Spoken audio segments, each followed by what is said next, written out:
तो फिर से आपका स्वागत है कि हमारे उज्जवल केमिस्ट्री चैनल पे कि आज का जो आपका जो लेक्चर हुआ है लेक्चर नंबर 6 है यानी कि कल के जो लेक्चर जो हम कराए थे वो आपका था लेक्चर नंबर 5 था जो कि आपका जो टॉपिक जो नाम था कल का टॉपिक जो था नाम था वो था आपका मास एंड वेट और साथ में टेम्परेचर था। पर आज का जो आपका जो लेक्चर है यानी कि 6 जो आपका जो चैप्टर है जो कि आपको बोर्ड बोर्ड पे जो हेडलाइन जो देख रहे हैं वो है लॉ ऑफ केमिकल कॉम्बिनेशन है जो कि हम यानी केमिकल के बारे में कुछ कॉम्बिनेशन जो उसका जो यानी कि पार्ट जो है उसका पार्ट के बारे में जानेंगे। पर जाने से पहले एक चीज बोलेंगे यानी कि कल का यानी कि हमारे जो यानी कि बैकअप जो क्लास आप नहीं देखे तो प्लीज बैकअप क्लास देखिएगा और समझिए उसके और कुछ कमेंट कीजिएगा।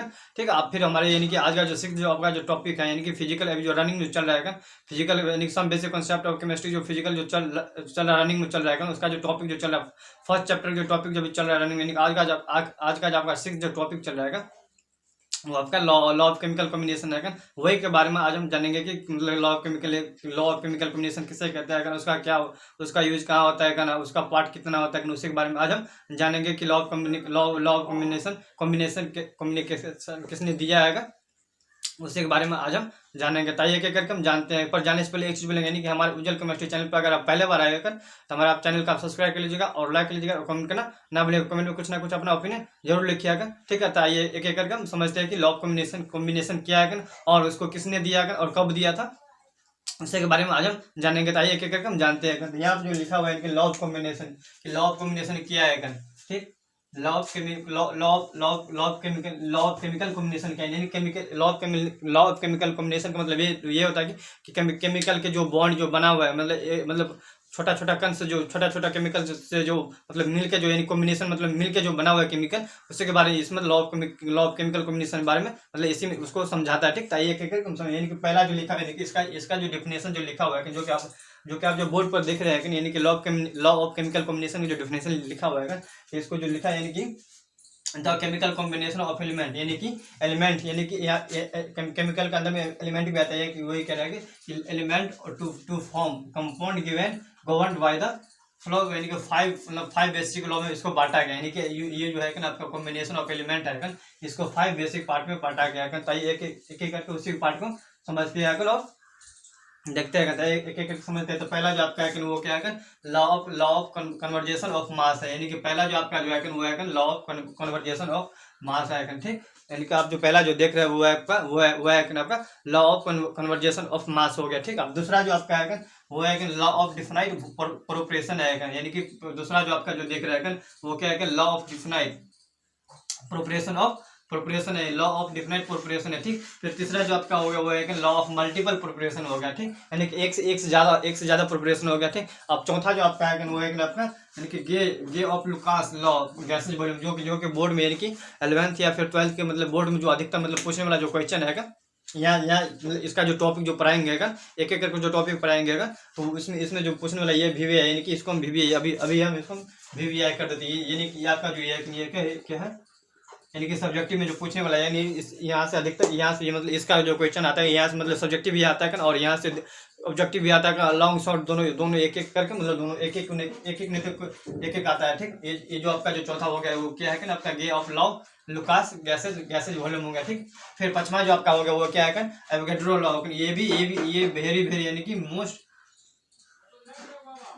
VVI हो गया। ठीक, यानी कि ये जो है आपका मोस्ट VVI हो गया इसका ये वाला क्वेश्चन जो आप जो इसका पूछने का चांस थोड़ा कम रहता है। पर इसका ये एवोगैड्रो जो लॉ जो हम पढ़ाएंगे इसमें जो कुछ क्वेश्चन जो बनेंगे और उसका जो सब्जेक्टिव जो रहता है यानी कि सब्जेक्टिव जो रहता है इसका पूछने का मतलब 100% चांस रहता है कि इसको बोर्ड में पूछना ही है इसलिए हम यहाँ लिख देते हैं क्या मोस्ट VVI यानी कि ये पूछना ये लेकिन 100% ही पूछेगा ये 100% पूछेगा ही। ठीक, तो इसका जो टॉपिक पढ़ाएंगे तो हम उसमें पूरी तरह से इसको हम समझा देंगे मतलब इसका क्वेश्चन कहाँ से आता है और कहाँ बनता है इसलिए हम इसको मतलब पूरी तरह से हम बता देंगे। ठीक, एक एक करके फिर आपका जो फिर इसका जो आप जो यहाँ जो देख लेगा पांचवा पूरा यानी कि आप जो देख रहे हैं लॉ ऑफ केमिकल कॉम्बिनेशन की जो पूरा पाँच मतलब टाइप जो थे यानी कि पार्ट जो थे हमने वहाँ पर सारा हमने समझा दिया कि लॉ ऑफ पहला आपका हो गया law of conversation of mass हो गया, फिर दूसरा है लॉ ऑफ डिफाइंड प्रोपोर्शन हो गया,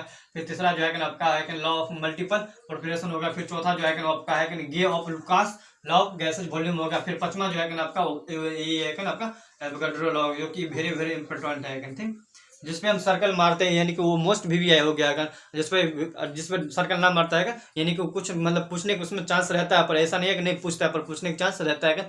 पर जिस पर हम सर्कल मार देते हैं यानी कि उसका मतलब 100% है कि मोस्ट वीवीआई है, यानी कि वहाँ से पूछेगा ही पूछेगा। उसका क्वेश्चन मतलब पढ़ाएंगे, जब पढ़ाएंगे जब उसका डिफिनेशन पढ़ाएंगे, जब उसका क्वेश्चन बनाएंगे तो क्वेश्चन बना के मतलब गर्दा उड़ा देंगे बनाते बनाते। ठीक, ये पे क्या आप पहला पहला जो आपका जो है डिफिनेशन जो लिखा है कि law of conversation of mass का जो पहला जो आपका जो डिफिनेशन है वही हम एक एक करके डिफिनेशन समझते हैं। उसमें उसमें बहुत मतलब क्वेश्चन है मतलब ऑब्जेक्टिव है बहुत मतलब मैथमेटिक्स वाला मतलब सवाल जो है उसमें बनने वाला है, तो ये इसको भी समझते हैं। ठीक, अब देखिए यहाँ पे जो लिखा है law of conversation of mass लिखा है। लॉ ऑफ कन्वर्जेशन मास किसे कहते हैं? मास तो हम समझते हैं कि मास एक बॉडी होता है यानी कि शरीर होता है, इसे मास कहते हैं। मेरा मतलब जैसे मेरा एक बॉडी है ये भी एक तरह से मास ही होता है मतलब। ठीक, चाहे आदमी चाहे जानवर कोई भी होगा मतलब एक तरह से मास ही होता है यानी कि बॉडी भी होता है। यानी कि मास कहने का मतलब ये है केमिस्ट्री की भाषा में, यानी कि मास कहने का मतलब यही है केमिस्ट्री भाषा में कि बॉडी है, एक तरह से शरीर है। ठीक, मतलब केमिस्ट्री भाषा में मतलब अदर भी भाषा मतलब इसको मतलब मास या फिर बॉडी है मतलब कैसा है। ठीक, अब इसका इसका इसका जो आपका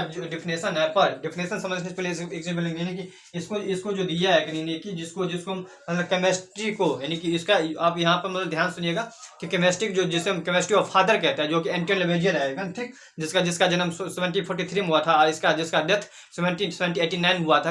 वही यहाँ पर जो दिया है इसको इसको जो लॉ ऑफ कन्वर्जेशन ऑफ जो दिया था वो किसने दिया था? एंटोन लेवेजियर साहब ने दिया था। जो कब दिया था यानी कि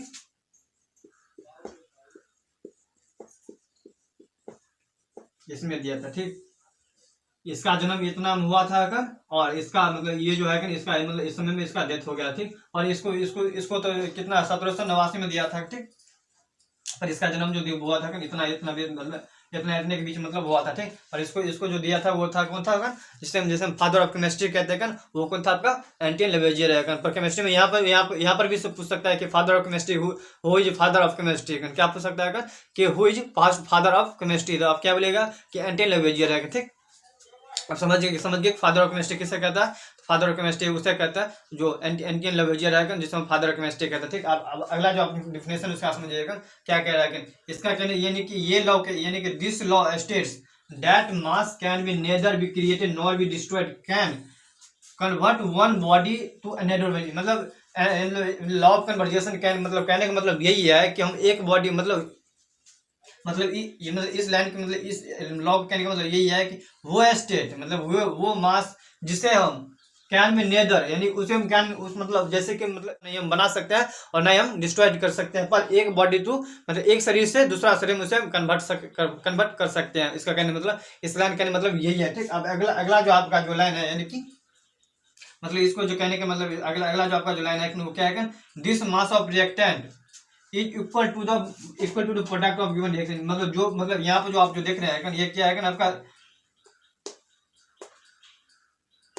ये जो आपका है वो है रिएक्टेंट है, ये जो आपका रिएजेंट है, ये जो आपका जो दिया हुआ है प्रोडक्ट है। इसको मतलब कोई भी जो आप मतलब जो मतलब रिएक्शन जो लिखते हैं वो तीन तीन चरण में होता है। एक होता है रिएक्टेंट होता है, दूसरा रिएजेंट होता है, तीसरा जो होता है प्रोडक्ट होता है। जो कि यहाँ पे जो आप जो देख रहे हैं ये क्या है ये हो गया आपका रिएक्टेंट है। रिएक्टेंट हो गया, ये जो आपका हो गया ये क्या है? रिएजेंट होगा। ये जो आपको जो दिया है मतलब फाइंड करके जो दिया है ये होगा आपका क्या हो गया? प्रोडक्ट हो गया,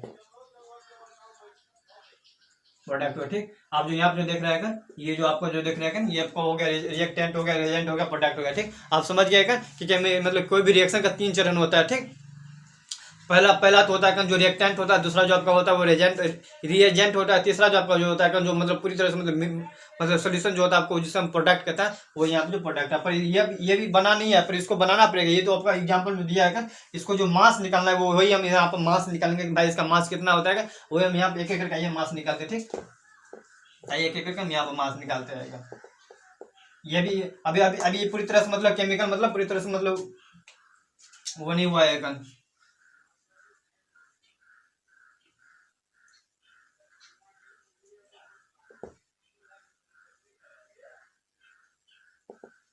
अभी अभी अभी जो अभी अभी जो ये केमिकल है अभी पूरी तरह से बैलेंस नहीं है। पर आप पूछिएगा क्यों नहीं बैलेंस है? देखिए आप यहाँ पे देखिएगा यहाँ पे हाइड्रोजन 2 है क्या है? अब चलिए फिर से उसको हम लिखते हैं अगर आप समझ नहीं आते।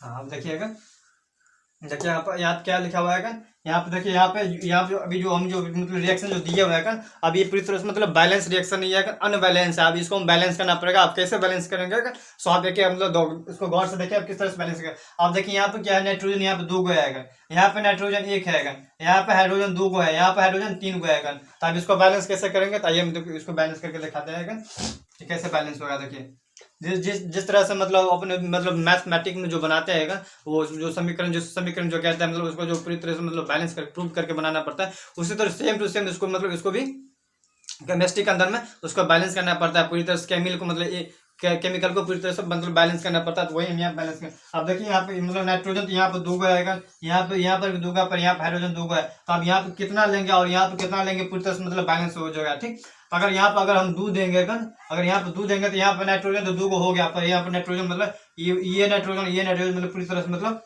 बैलेंस हो चुका है। पर यहाँ पे हाइड्रोजन 3 गो आएगा, तो यहाँ पे हाइड्रोजन 2 गो है। तो आप यहाँ पर अब यहाँ पे मतलब ये मतलब समझिएगा कि यहाँ पर नाइट्रोजन 2 गो हो गया था। अब ये भी हाइड्रोजन 2 गो, मतलब हाइड्रोजन आप 3 गो, पर नहीं, यहाँ पे हाइड्रोजन अभी नाइट्रोजन अभी 2 तो हो गया है। पर यहाँ पे जब ये यहाँ पे इसको पीछे में अगर यहाँ पे 2 लिखेंगे, यानी कि पूरी तरह से मतलब ये भी 2 हो गया, तो ये दूध तिया यानी कि दूध तिया अच्छी हो जाएगी, यानी कि ए से करके H3 यानी कि दूध तिया 6 गो हाइड्रोजन हो जाएगा। कितना हो जाएगा, 6 गो हाइड्रोजन हो जाएगा। ठीक, ये 6 गो हाइड्रोजन हो जाएगा।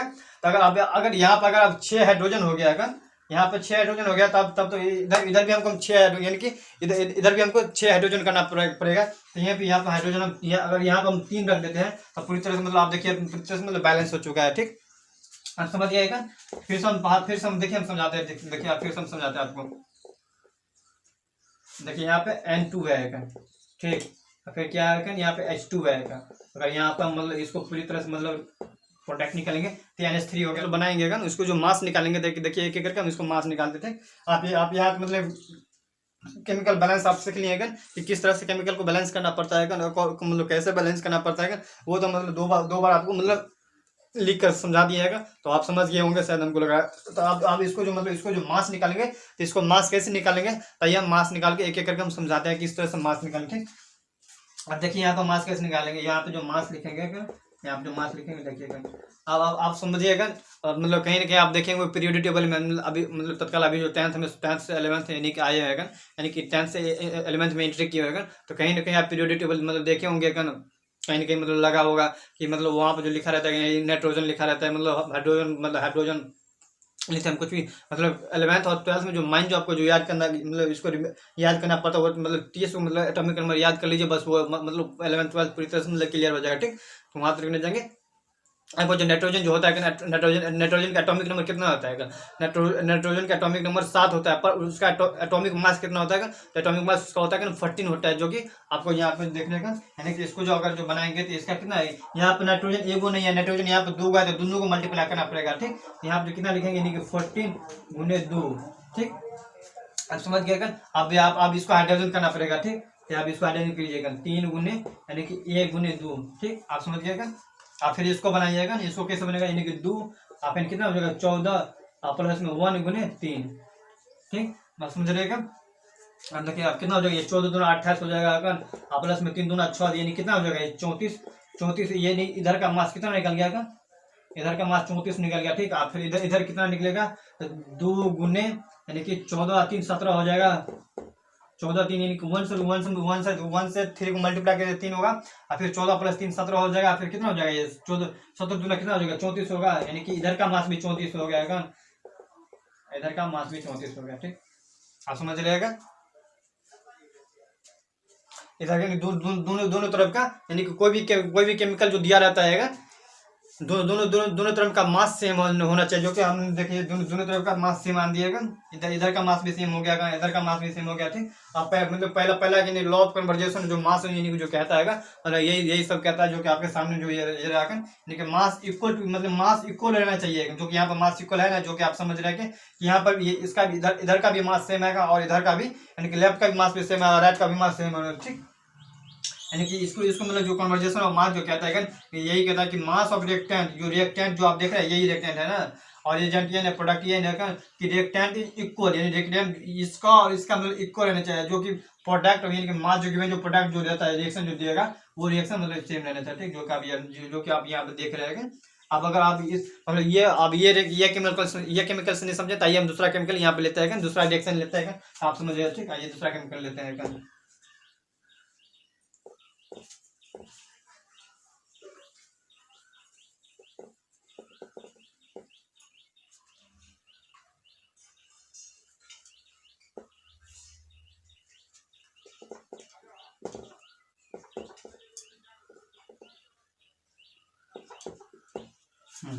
ये देखिए आप, सबसे इजी और सबसे आसान जो हम लिए हैं केमिकल रिएक्शन, जो आप मतलब आसान से मतलब समझ जाइएगा वो कि यहाँ पर हम लिए हैं। ठीक, आप देखिए यहाँ पर आप पूछेगा इसको कैसे बैलेंस करेंगे, इसको बैलेंस करने की जरूरत नहीं है, ये ऑलवेज मतलब हमेशा के लिए मतलब बैलेंस है। देखिए इधर भी हाइड्रोजन एक है, इधर भी हाइड्रोजन दो है, इधर भी हाइड्रोजन दो है, जो कि पूरी तरह से मतलब बैलेंस है, इसको बैलेंस करने की जरूरत नहीं है। हम इसलिए यहाँ पे मतलब ये अनबैलेंस मतलब सॉरी ये बैलेंस है ना कि अनबैलेंस है, इसको हमको बैलेंस करने की जरूरत नहीं है, जो कि हमेशा मतलब ये बैलेंस है मतलब थोड़ी। ठीक, अब इसको मास कैसे निकालेंगे, तो देखिए इसको मास कैसे निकालेंगे, इसका जो मास निकालेंगे मतलब पूरी इजी तरह से मास निकले। ठीक, इसका एटॉमिक मास कितना होता है, एटॉमिक मास तो हम समझते हैं हाइड्रोजन की एक ही होता है, इसको कितना एक लिखेंगे आप प्लस में एक, इसको कितना एक गुने दो, इधर के भी देखिए मास दो हो गया, इधर के दो मास मतलब सेम आ गया। देखिए मास हमेशा मतलब सेम होना चाहिए, ना कि डिफरेंट। जब ये आपका मास डिफरेंट हो गया तब ये मतलब समझिए कि वो रिएक्शन गलती हो गया, जो कि आपको यहाँ पे जो दिया हुआ है यानी कि डिफिनेशन के अंदर में डाल दिया कि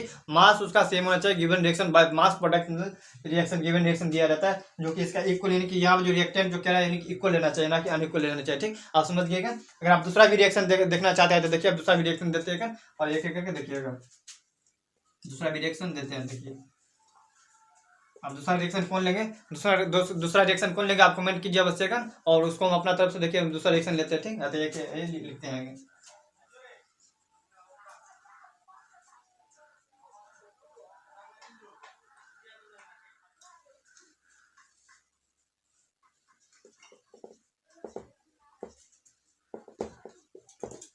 देखिए अब इसका देखिएगा H+C है, लेकिन हाइड्रोजन प्लस क्लोरीन। देखिए अब इसका भी देखिएगा किस तरह से इसको बनेगा। ठीक, देखिए क्या बनाते हैं। अब ये मतलब कुछ भी आप मतलब रिएक्शन कुछ भी ले सकते हैं, चाहे बैलेंस हो, अगर अब मतलब अनबैलेंस मतलब कुछ भी रिएक्शन ले सकते हैं, पर उसको आपको बैलेंस करके उसको मास को निकालना पड़ता है। जब ये उसको आप बैलेंस नहीं कीजिएगा, मतलब कोई भी रिएक्शन ले लीजिएगा, उसको अगर बैलेंस नहीं कीजिएगा, अब जब ये वो अनबैलेंस रहेगा तभी उसको बनाएंगे, तभी वो मतलब रिएक्शन पूरी तरह से मतलब गलती हो जाएगा। ठीक, तभी आप कोई भी रिएक्शन लेना है तो फिर आप उसको रिएक्शन लीजिएगा, जिस तरह से मतलब हम यहाँ जो रिएक्शन लिएगा, हम रिएक्शन लिएगा, हम उसको बैलेंस करेंगे, तो फिर उसको मतलब मास निकालेंगे।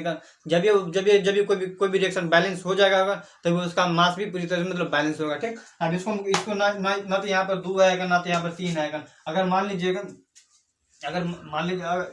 यहाँ पे HCl3 लिख देता है। ठीक, ऐसे यहाँ पे 3 लिख देता है, तो यहाँ पर क्लोरीन 3 हो गया, पर यहाँ पे क्लोरीन कितना आएगा, 2 ही, मतलब क्लोरीन 1 है, तो अगर यहाँ पे मतलब क्लोरीन अगर 3 लेंगे तो यहाँ पर भी क्लोरीन 3 मतलब से ठीक हो गया, अगर और यहाँ पर भी क्लोरीन ठीक हो गया, पर हाइड्रोजन यहाँ पर भी एक है, हाइड्रोजन यहाँ पर भी एक है, तो आपको मतलब क्लियर हो गया। ठीक, जब ये आप अगर यहाँ पर लिखिएगा तो इसको भी इधर का मतलब बैलेंस करना पड़ेगा, ताकि इसको मास कैसे निकालें। देखिए इसको मास कैसे निकालते हैं।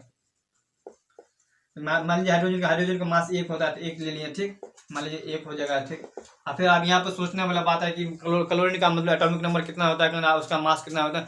तो क्लोरीन का जो होता है एटॉमिक नंबर कितना होता है, वो 17 होता है, पर उसका जो मास जो होता है इसको लिखे हम 34 लिखेंगे। ठीक, यहाँ पे क्या लिखेगा, यानी कि 3 गुने 3 4 हो जाएगा। ठीक, अब इसको जो आप यहाँ पे लिखेंगे, आप फिर इसको निकालेंगे, H प्लस में कितना हो जाएगा, यानी कि 3 है, यानी कि यहाँ पे जो 3 है ना, यानी कि 34 गुने 3 हो जाएगा। कितना हो जाएगा, 34 तिया कितना हो जाएगा, 4 तिया 12 के 2 आदमी 3 तिया 9 1 10 1 2 प्लस में 1, यानी कितना हो जाएगा 103 हो जाएगा। यानी इसका मास कितना निकलेगा, 103 हो गया। और फिर इधर कितना हो जाएगा, यानी कि आप 1 लिखना पड़ेगा, कितना हो जाएगा 34 तिया कितना, 34 तिया कितना आया था, यानी कि 102 आया था, यहाँ पे 102 प्लस में 1 यानी कि 103, यानी कि मास इधर का भी। अब आप यहाँ पर गौर देखिएगा कि सबका मास सेम आ रहा है। ठीक, जब भी आपका मास अनबैलेंस आ जाएगा, यानी कि मतलब मास मतलब इधर का मास मिल जाएगा, इधर का मास नहीं मिलेगा, तभी आप समझिए कि वो केमिकल यानी कि वो रिएक्शन पूरी तरह से गलत हो जाएगा। ठीक, अब ठीक है, तो आप मतलब लॉ ऑफ कन्वर्जेशन का पूरी तरह से आप समझ लिए होगा। तो अब अगला जो आपका जो रहेगा, यानी कि अगला जो आपका जो रहेगा टॉपिक जो है, यानी कि अगला जो आपका जो क्लास है ये वो है आपका लॉ ऑफ डेफिनाइट प्रोपोर्शन का। ठीक, जो कि हम कल के क्लास में जो कराएंगे। ठीक, पर एक जो नोट बताएंगे, नोट जो वीवीआई नोट है कि आपका ये है कि मास जो अब मास जो मास मास मतलब चैप्टर में जो मास मास पढ़ते हैं, पर वो भी तो पता रहना चाहिए कि मास किसने दिया है कि मैटर मतलब पदार्थ का नाम किसने दिया है और एनर्जी किसने दिया है। तो वही आप समझे कि मास जो दिया है वो किसने दिया है, जो कि आपका फादर ऑफ केमिस्ट्री है एंटन लेवेजियर साहब है, उसने मास का नाम दिया था। और मैटर जो है वो किसने दिया था, डाल्टन साहब ने दिया था। और वो एनर्जी किसने दिया था, वो जो आइंस्टीन है वो आइंस्टीन दिया था। ठीक, आप समझ गए। अब कल का जो आपका जो क्लास होगा वो क्या होगा, आप जो देख रहे हैं यानी कि कल का यानी कि नेक्स्ट डे होगा आपका जो नेक्स्ट यानी कि जो आपका जो कल का जो क्लास है क्या होगा, लॉ ऑफ डिफिनाइट पॉपुलेशन होगा। ठीक है, आज तक हम यही तक रखेंगे। पर जाने से पहले एक चीज बोलेंगे कि हमारे यानी कि हमारे उज्जवल केमिस्ट्री चैनल पर अगर आप पहले बार आए हैं तो हमारे चैनल को आप सब्सक्राइब कर लीजिएगा और लाइक लीजिएगा और कमेंट करना ना भूलिए, कमेंट में कुछ अपना ओपिनियन जरूर लिखिए। ठीक, तो आज तक यही तक रखेंगे। Okay bye, thanks.